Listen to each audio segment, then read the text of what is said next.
That morning started like every other school day, bright, lively, and filled with students talking and getting ready for assembly. The sun shone softly over the school compound, and the air carried the smell of chalk and freshly cut grass. I stood proudly in my SS3 uniform, thinking of how close we were to finishing secondary school. At that age, I believe senior students were beyond ordinary corrections. We were role models others look up to. Never did I imagine that the day would humble me in a way I would never forget. A few weeks earlier, during our WAEC registration, I had fallen terribly ill. When I finally returned to school, I discovered that the registration officers had already finished the thumbprinting for all candidates. The deadline was that very day. Missing it meant losing my chance to write the examination we had prepared over 6 years. My heart raced. I had no time to waste. But there was a problem, a very big one. No student was allowed to cross the main gate without permission. The managing priest was not around, so my classmates and I hurried to the principal's office to explain everything. The principal, seeing the panic on our faces, sighed and said quietly, "Go and do it, but be careful." Those words felt like salvation. We thanked him and ran off immediately to a nearby school where the WAEC team was still working. By evening, I had my thumbprint done. I returned home with a smile of relief, certain I had done the right thing. The next morning, I walked into the assembly ground with confidence. I didn't know a storm was waiting. The priest was back. He stood before the school, tall, calm, and serious. His face carried a kind of silence that spoke louder than words. After opening prayers, he began to talk about obedience, discipline, and respect for authority. His voice echoed through a crowd of students. Then, in the middle of his speech, he said something that made my heart stop. "Some students left the school compound yesterday without my permission." He paused. The air became still. You could hear nothing but the wind brushing against the flag.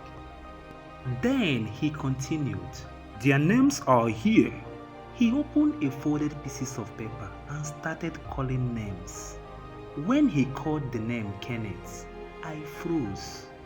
I walked slowly to the front, feeling hundreds of eyes on me.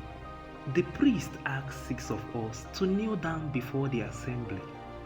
"My children," he said, "I know you meant no harm, but rules are meant to be obeyed." His words were not harsh, they carried wisdom. I realized then that he was not trying to humiliate us. He was teaching us something greater than rules. "I understand," he said, "and that is why this lesson will stay with you, because sometimes doing what is right must also be done the right way." Something in his tone touched me. The crowd was silent. I saw a few junior students quietly wiping tears from their eyes. When the assembly ended, students rushed to me. Some smiled, some patted my shoulder. Others said softly, "Senior, sorry." What touched me the most was a simple gift, a sachet of soya milk and a fish roll, from a girl I had admired secretly for over a year. She walked up to me gently and said, "You were very brave today, Kenneth." Then she smiled, the kind of smile that could even calm the storm inside you. All I could whisper was, "Thank you." Later that day, the priest called me to his office. He was sitting by the window, sunlight touching the side of his face. "I heard what you said at the assembly," he began.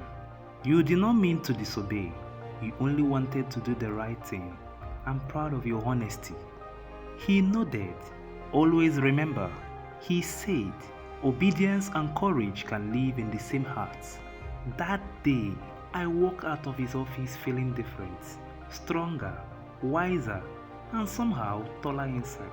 At 16, I learned that the real strength is not about muscles or pride. It is about staying calm when misunderstood, standing tall when corrected, and choosing forgiveness over anger. That experience, which could have been a moment of shame, became a story of growth. Sometimes when I remember that day, I smile.